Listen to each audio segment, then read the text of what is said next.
இன்றைக்கி ஒரு முக்கியமான சப்ஜெக்ட் பற்றி பேச போகிறேன். ஸோ கொஞ்சம் கவனமாக கேளுங்க.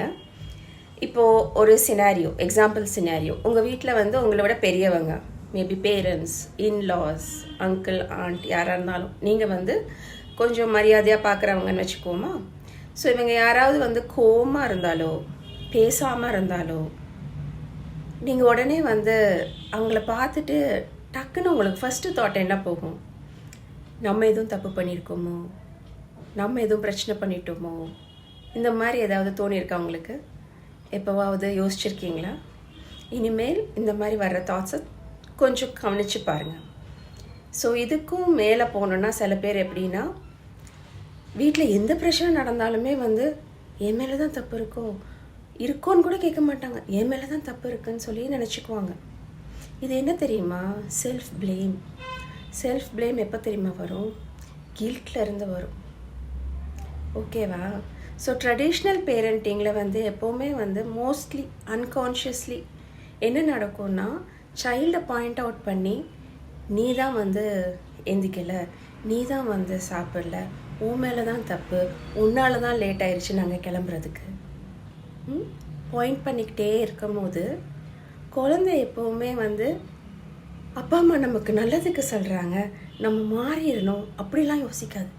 குழந்தை என்ன நினைக்கும்னா, என் மேலே தப்பு, நான் ஏதோ தப்பு பண்ணிட்டேன், அதனால அப்பா அம்மா அப்செட்டாக இருக்காங்க, அந்த மாதிரி எடுத்துக்கிறதுக்கான வாய்ப்பு நிறைய இருக்குது. அந்த மாதிரி செல்ஃப் ப்ளேம், கில்ட் உங்ககிட்ட இருந்துச்சு அப்படின்னா அது எப்படி தெரியும் அப்படின்னா, இந்த மாதிரி செல்ஃப் டாக்கில் தெரியும். இன்னொரு கொஷன் நான் எப்படி கேட்பேன்னா, உங்களுக்கு எவ்வளோ கான்ஃபிடென்ஸ் இருக்குது?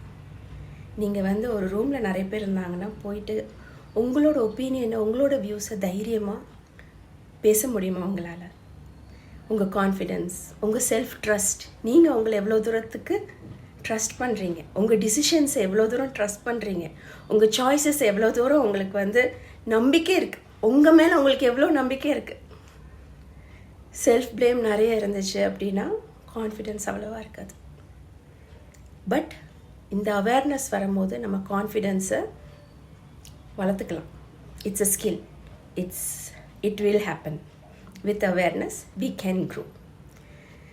ஸோ இப்போ அடுத்து நான் உங்ககிட்ட கேட்க போகிற கொஷன் என்னென்னா, உங்கள் குழந்தைகிட்ட நீங்கள் எப்படி பேசுகிறீங்க? உன் மேலே தப்பு, நீ தான், அந்த குழந்தை சாப்பிட்றா, நீ சாப்பிட மாட்டேங்கிற, அந்த குழந்தை பாரு எப்படி இருக்கு, நீ எப்படி இல்லை, இந்த மாதிரி ஏதாவது சொல்லிகிட்ருக்கீங்க அப்படின்னா முடிஞ்ச வரைக்கும் அதை மாற்றிக்க பாருங்க. இதெல்லாம் என்ன ஆகும்னா, சைல்டோட கான்ஃபிடென்ஸை பிரேக் பண்ணும். என் மேலே தப்பு இருக்குன்னு தான் குழந்தை நினைக்கும், அப்பா அம்மா ஏன் அப்படி சொல்கிறாங்கன்னு நினைக்காது. கொஞ்சம் இதை பற்றி யோசிங்க. யோசிச்சுட்டு உங்களுக்கு எதுவும் ஃபீட்பேக், வேறு எதுவும் கொஷின்ஸ் இருந்துச்சுன்னா சொல்லுங்கள். ஸோ லாஸ்ட்டாக ஒன்று உங்ககிட்ட சொல்லிக்கிறேன்.